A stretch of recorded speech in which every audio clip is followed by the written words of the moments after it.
It's Friday, October 20th. Let's talk PlayStation.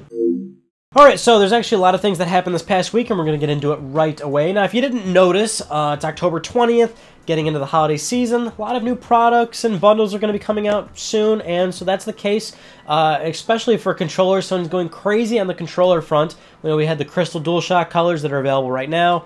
There's that slight variation of the golden, like matte gunmetal gray kind of look to it. Anyway, the new one is Sunset Orange. This actually is very cool. This is coming November 14th, strictly North America, I believe. There's not many territories in Europe. I know the UK, France, Ireland, Africa, I believe. They're not getting this controller. But anyway, this one's...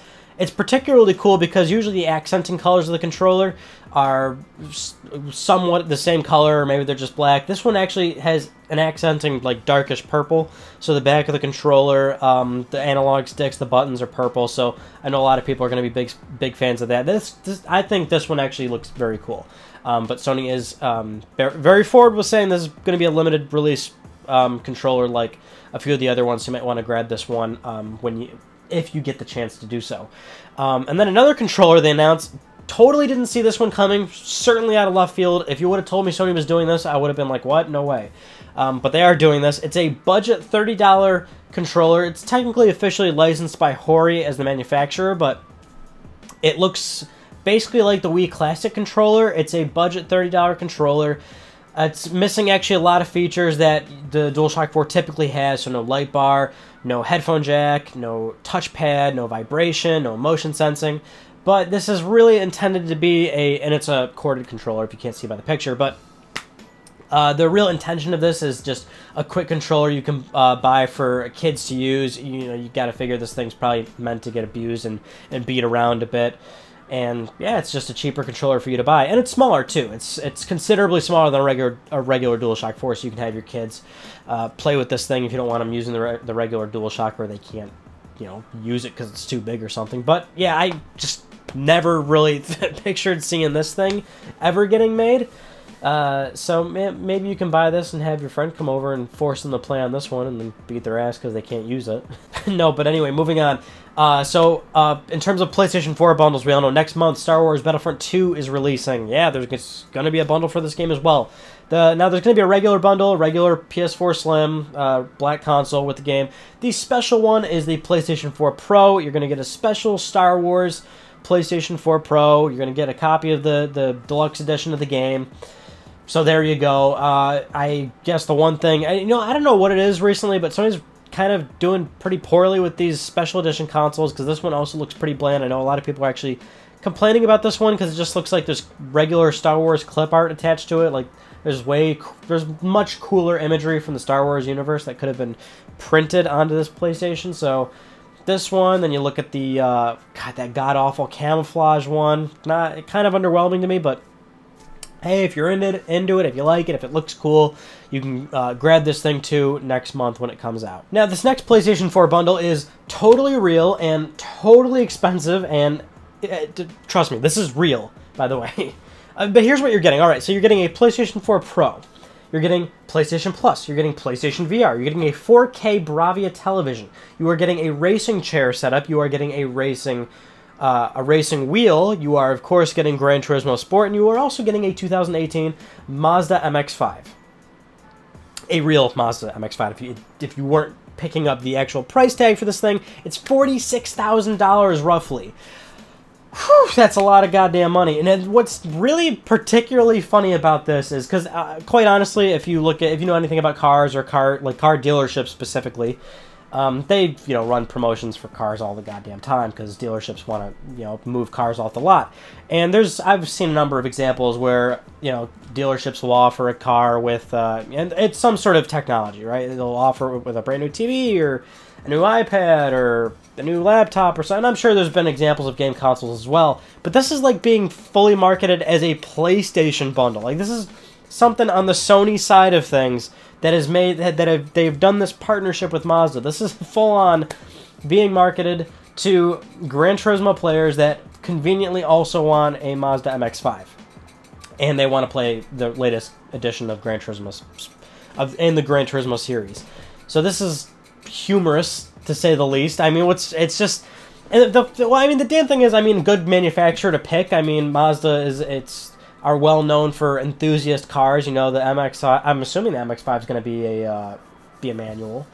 And you know, like the Miata, the MX-5, RX-7. I mean, these are cars that a lot of car enthusiasts like driving. It's that kind of vehicle you get to drive on back roads and enjoy yourself with. So, you know, why not get the complete masterful setup of... Because that's the thing, too. Aside from the whole car, the rest of the package is pretty damn good if you want the ultimate Gran Turismo experience. But then it's like, oh, okay, well, let me blow another additional 45,000 or 44,000, whatever the difference is, because obviously it's minuscule, and get an actual goddamn car for me to, well, racing on public roads wouldn't be a really great idea, but drive. Now, for our next news story, I never really thought we'd ever be talking about something like this, but it's still very important nonetheless.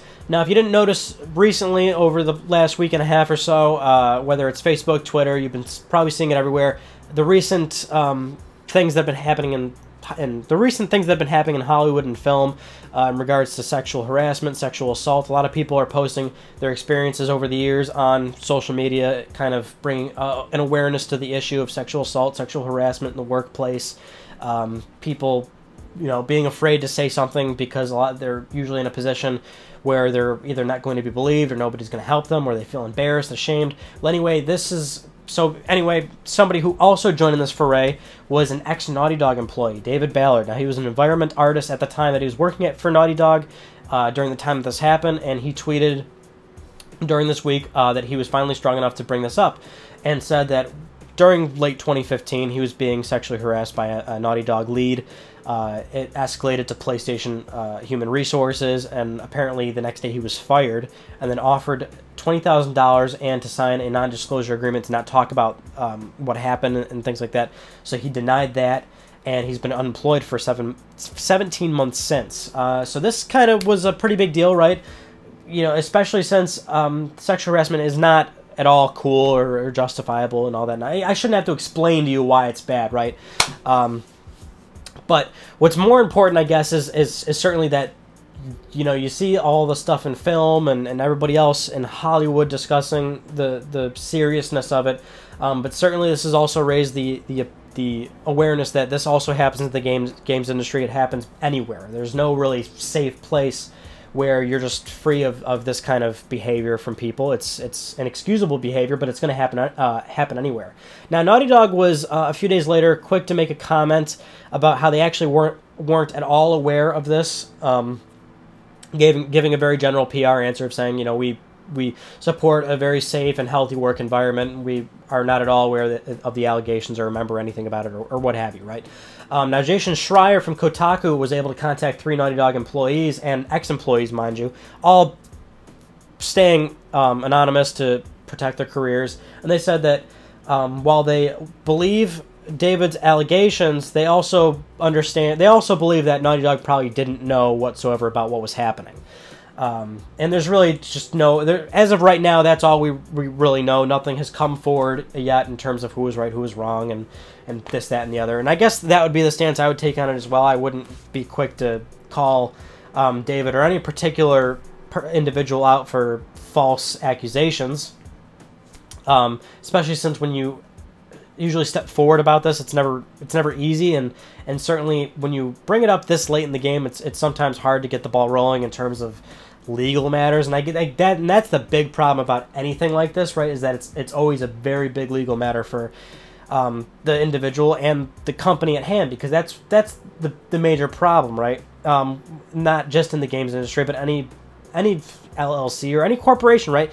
They don't want the legal side of it gets very messy, and then when lawyers get involved, and that's why a lot of people are so afraid to come forward about this stuff, and that's why sometimes this behavior can go on for years with nobody talking about it, nobody doing anything about it. It seems like it's almost a taboo subject for the people that are victims, and it's sad. There's not really much more I can say on the topic. It's just it's an awareness thing. This happens anywhere. And it's unfortunate that it happened at such a top-tier developer like Naughty Dog. It's a shame, really. And at the very least, just let it be out there. behavior like that isn't tolerated, and you should support any individual, any friend, family member that you're with, and that it has experienced stuff like this. You know, it's not good. Now, for our final news story, Sony Music Entertainment. So it's not PlayStation, mind you, but it's Sony Music Entertainment. Are doing a new publishing label for games, and so they're going to be publishing all sorts of games, and the publishing label is called Unties. I guess their basic goal with this publishing company is to take the business knowledge that Sony Corporation has and give smaller development, like smaller scale independent titles, give them the audience reach that they need, the audience penetration that they need on platforms that they get released on, right? So obviously a place like the iTunes App Store or PC, like Steam on PC. There's a lot of games that come out on those storefronts. So Sony Music Entertainment's new publishing label, they want to get these games out there with the reach that they have. Now, the interesting thing about this is that their first game that they're going to be doing is called Tiny Metal. It's going to be releasing on PlayStation 4, PC, and Nintendo Switch. So this is making big headlines because it's a Sony Corporation game that, and surprisingly, some of the games that they're working with aren't even going to be released on PlayStation 4, which brings a lot of people to question, why is a certain division of Sony not releasing games exclusively on PlayStation 4? So this isn't entirely surprising. One thing being, this isn't Sony Interactive Entertainment, and even then, Sony Interactive Entertainment has released games on other platforms, but just PC. They have dabbled in this before. They have dabbled. Sony has, in fact, dabbled in releasing games on PlayStation 4 and PC. Now, they're generally smaller scale games, and I think there's two titles I know they did just recently that went on PS4 and PC, and I'll be damned if I can't remember their names. I think Killstream was one of them. I can't remember offhand. You guys have to remember, I actually do this with all the knowledge off the top of my head. I try to do research beforehand in case I don't remember anything, but I try to drop the PlayStation knowledge right here in front of the camera. Anyway, but I know there's a few that they did within the last 6 months to a year or what have you, but Sony Interactive has done this before. So it's not entirely surprising. And also the fact that, Microsoft did buy Minecraft, and that's a big game, and that's on everything, but that was after the fact that the game was already released everywhere. And people were worried, oh man, Microsoft's going to take the game off the other platforms. Now they're not going to do that. So this isn't entirely odd by any stretch of the imagination. I guess if anything, it makes more sense. I mean, the thing is, you look at this and some people go, oh my god, this makes no sense at all. What if Sony starts making their big games available? And it's like, they're not going to do that. You're not going to see the next major Uncharted, God of War, or whatever available on another platform. PlayStation 4 or Sony's mainline systems are always going to get the most supreme treatment in terms of their biggest budget quality games. But what you are going to see is a lot of these smaller development studios that Sony's operating, or the smaller publishing label, they're going to release games on multiple platforms because they're a business and they want to make money. And Sony's already, and Sony also has that other developer that they just recently formed, that other studio, Forward Works, I think. And I think they made that just as a mobile studio to make or is Forward Works their VR studio? God, see, now it's getting bad. I can't remember anything, but they do this. Okay, so I mean, what of it? And they're smaller games too. The thing is about the particular thing about smaller independent games being developed today, especially given the fact that it's such a rough climate for big budget games. Most notably, EA shut down Visceral, which sucks. Visceral, they were working on that one new Star Wars game that's now being moved to a different developer, and kind of they're having a new reapproach with that game. But they're also known for Dead Space. But Visceral's a big developer, right? And they just got recently shut down, which sucks. It's just getting tougher and tougher nowadays for linear single-player games to make a big impact, to make a lot of money. That's why you do have really somewhat shitty situations where a lot of publishers and developers are trying to turn their games into a service because they're trying to monetize the game more and more to see a return on their money. Because games have stayed $60 for the last 10 goddamn years, and inflation is a very real thing. So people aren't really seeing that side of it, but it does suck. So it's just a very rough climate for a lot of developers to stay healthfully alive in this industry.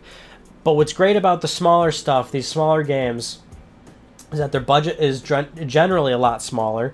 Visually, they look just as good, just as stunning, because of course they're going for a different approach. They're more artistically approached, so they try to do different design aspects to make the games look as presentable or as pretty or as cool as some of the big budget stuff. But they have a smaller team, smaller resources, smaller budget, and they just have a much bigger reach because the games are generally a lot easier, or they're not easier, they're less expensive. So you can release a game on Nintendo Switch, a game on Vita, and a lot of those, especially for those platforms have a high attach rate, so a lot of people are going to buy them. And if you do have a big giant like Sony backing these games to get them on the front page of a storefront, it's easy for these developers to live comfortably in that space. Whereas the big budget stuff, it's just millions of dollars to make those things, and they need to make that, and they need to make more than that tenfold to stay afloat. So that's that. I guess keep an eye out for anything this label does. I find their name weird, Unties, but I guess that's like, I don't know, some kind of play on words, how they're untying something. I don't know. Maybe they're untying shoes. And just for the record, I did Google Kill Strain real quick, so that was wrong. That was PlayStation only, but I cannot for the life of me remember what goddamn game it was that Sony Interactive did. It was PS4 and PC, and I believe there was one or two of them. I can't remember, though, and I'm not going to spend forever Googling it to try and find out. Somebody can let me know. If any of you guys remember, you can remind me. But and it was Sony Forward Works. That is their mobile studio, because I know they also have a VR studio that they started as well. Just wanted to double check. But for them, I don't have a teleprompter, so a lot of this shit is right off the top of my head. But you guys knew that already. Anyway, those are just all the news stories I want to talk about with you guys this week. Not much for you going on. Ugh, excuse me, I'm gross. Ugh, I'm still gross. Why do I do this on camera? The damn thing is I never, like, burp or anything, but it's, like, always on camera. Why is that? It's very selective of my body. I don't know why it wants to make me look like a slob. Anyway, yeah, not much going on. The Knack Let's Play is still going. That'll be every Monday. So, yeah, I am thinking we might do that, though, where we might at some point just switch to live streaming Let's Plays, and then, it'll get archived anyway, so it won't be a big deal. But the format for that would have to be, or not the format, but just the timetable would have to be changed. So it wouldn't be Monday at 10 a.m. I'd do it at some other time. And again, you guys keep letting me give me the feedback if you would like it on Twitch or YouTube. Anyway, that concludes this week's episode of Let's Talk PlayStation. I'm Ryan Badecki. Thank you all so much for talking with me, and I will see you guys next Friday.